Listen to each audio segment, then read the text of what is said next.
Hanging out here with Bob Buono, veteran street stock driver. We're just chatting about how good the racing has been and what's been going on in the street stock division here at Land of Legends. First of all, how are you? I'm fine. I've been doing well.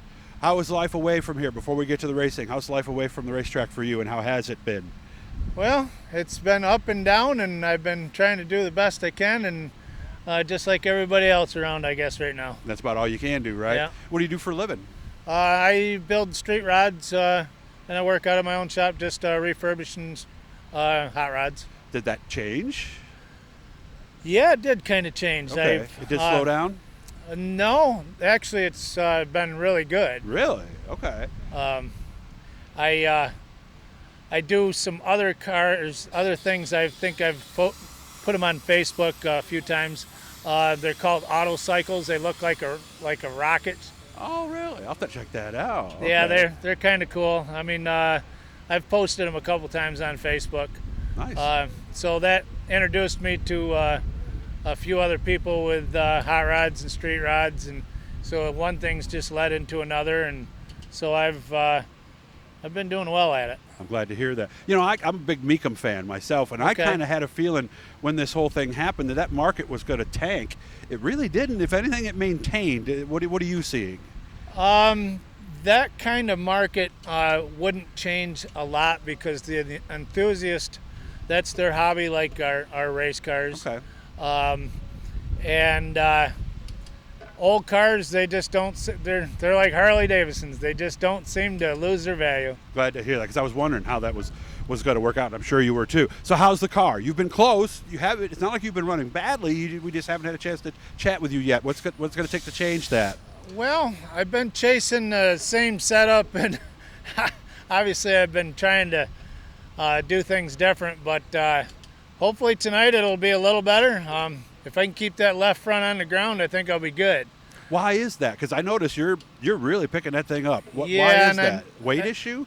I'm not really too sure. Okay. It's kind of like, I think once you get stuck on a setup and you keep doing the same, it's like insanity. You keep doing the same thing, getting the same results. Yeah, expecting different results. But right. Well, I mean, some guys have told me right rear weight, even the stiffness of the shock. Because, I mean, as cool as it looks, it's not fast, is it? No, it's hard to control. Hard to see, yeah, right? It's hard to see. It's hard to control. And the problem is the track changes so much between heat and feature. And when it comes feature time, it doesn't do the same thing. And so that's what we're looking for. We're looking for, not to be real fast in the heat, but to be fast in the feature and have it handle. Well, I mean, tonight might be a little different because of that rain we had come through. But how were the 3 weeks before that where it was a little slicker? Was it better? I can't say whether it's better or it's worse. I've had heating issues with my car, and I found out the reason that was. And, what was it? Actually, it was a swelled up radiator, brand new radiator, and it only takes one time to overheat your car, and it swells up the fins, and you can't really see it, and it makes the car overheat once it gets out.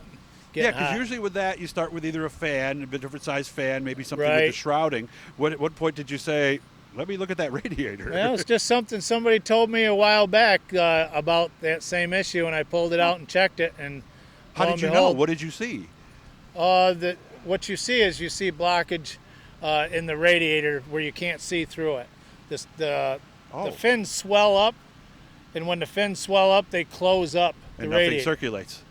That circulates, but no air gets through there. Oh, that's the problem. So it's going in the radiator, but it's not cooling. Right. Because, okay. So just something somebody told me, and I checked it, and that's just exactly what it was. I love these stories because they learn. I mean, it's never as simple as people think, is it? No, it isn't. No, it isn't. And it probably took you, how many weeks to figure that out? Couple, and it didn't. I was unhappy because it got hot twice, and I didn't like it. How hot?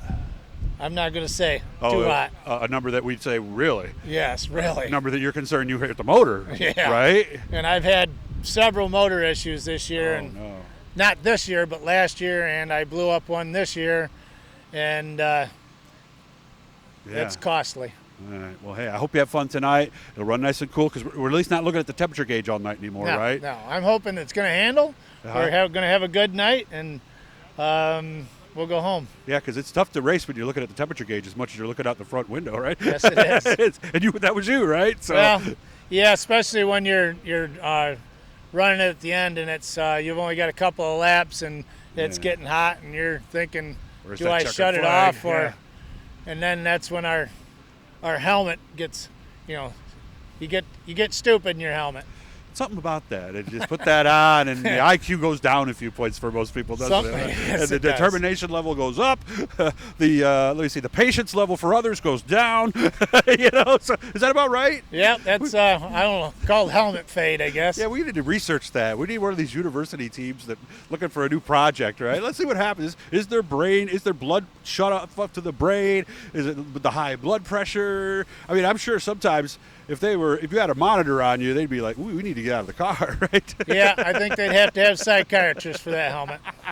Yeah, but if they had psychiatrists, we wouldn't be doing this. Exactly right. It ain't the smartest thing to do, but No. boy, there's no feeling like it when it's going to the front. Well, that's why I'm still doing it.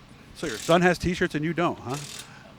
No, you're wearing a Brett Buono T-shirt. Oh, yeah, my Brett Buono T-shirt. You don't have T-shirts? No. Did you ever? No. No? All right. Maybe we do a team T-shirt next year. Yeah, maybe we were talking about that, but That'd be nice because then the Bob fans can buy it and the Brett fans can buy it. I put the money in the race car. That's probably smart because most people they think they're going to make money on the T-shirts, but by the time they're done, there's usually not a lot there. He doesn't make money on the T-shirts. Well, good to see you, man. I hope you have fun. Look down the corner, right down there. You'll see a little blue E that's going to pop up.